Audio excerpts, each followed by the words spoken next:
আমরা কোনো কষ্ট করিনি, কষ্ট ছাত্ররা করেছে, দিনের পর দিন রাস্তায় থেকেছে, আমরা কোনো কষ্ট করিনি। এখন বাংলাদেশ একটা নতুন সময়ের মধ্য দিয়ে যাচ্ছে, একটা ট্রানজিশনের মধ্য দিয়ে যাচ্ছে। আমরা চাই যে সবাই মিলে একটা সুন্দর সাম্যের রাষ্ট্র তৈরি করতে, যেখানে সবার সমান অধিকার থাকবে, সবাই গলা খুলে কথা বলতে পারবে, কাজ করতে পারবে। এটাই তো চাই, এটা সবাই চাই, তাই না? আপনারাও চান। আমার তো মনে হয় যে এখানে সবাই আমরা একত্রিত হয়েছি যেন কোনোভাবেই আমাদের মধ্যে বিভক্তি সৃষ্টি না হয়। সেই বিভক্তিকে কেন্দ্র করে আমাদের মধ্যে যেন এই যে বিশৃঙ্খলার সৃষ্টি না হয়, যেটা কিছুদিন আগে আমরা দেখেছি যে সংখ্যালঘুদের উপরে একটা আঘাত হানা হয়েছে, সেটা যেন না হয়, সেটা প্রতিবাদ করতে। এবং আমরা যেন আমাদের সিনেমা বলি বা আমাদের গান সঙ্গীতের জায়গা বলি, নৃত্যের জায়গা বলি, মঞ্চের জায়গা বলি, সব জায়গায় যেন আমরা স্বাধীনতা পাই। এইটুকুর জন্যই আমরা এখানে সবাই একত্রিত হয়েছি। আমরা বাংলাদেশের মানুষ ভীষণ একতাবদ্ধ এবং বাংলাদেশের মানুষ একসাথে একটা সুন্দর ভবিষ্যৎ আনতে পারবে বলেই আমার বিশ্বাস। অবশ্যই আমি বারবার সাম্যের কথা বলছি, বারবার সমতার কথা বলছি। সাম্য আর সমতার মানে তো আমরা সবাই জানি। আমরা এরকম একটা বাংলাদেশই চাই, যেখানে সাম্য থাকবে, সমতা থাকবে, বিভক্তি থাকবে না। এরকম একটা বাংলাদেশ আমরা চাই।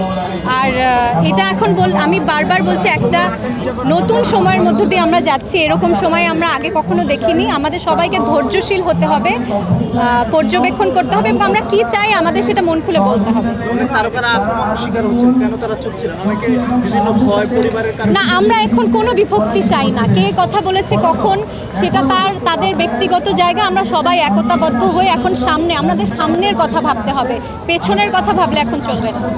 প্রচণ্ড নিন্দনীয় সকল অরাজকতার ঘটনা, প্রচণ্ড নিন্দনীয়।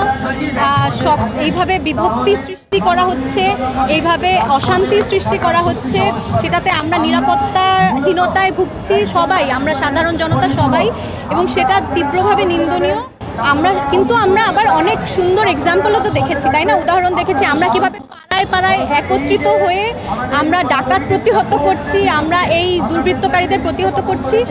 এটা একটা খুব সুন্দর, এটাই বাংলাদেশ, এই একতার বাংলাদেশটাই আমরা চাই। নিশ্চয়ই এখানে আমাদের সকল সংস্কৃতি কর্মীরা এখানে আছে, নিশ্চয়ই এটা নিয়ে একটা আলোচনা হচ্ছে। আমরা সবাই খুব দ্রুত কাজে ফিরে যেতে চাই।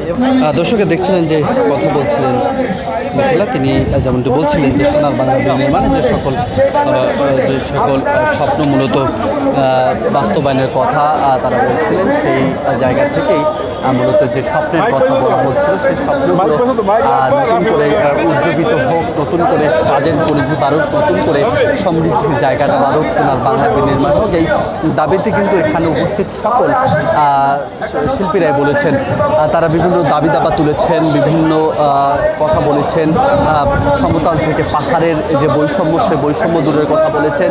নতুন করে কাজ করার সুযোগ সুবিধা যেন থাকে, দলীয়করণ যেন না হয়, কোনো কিছুই, এই বিষয়গুলোতে কিন্তু তারা গুরুত্ব দিয়েছেন।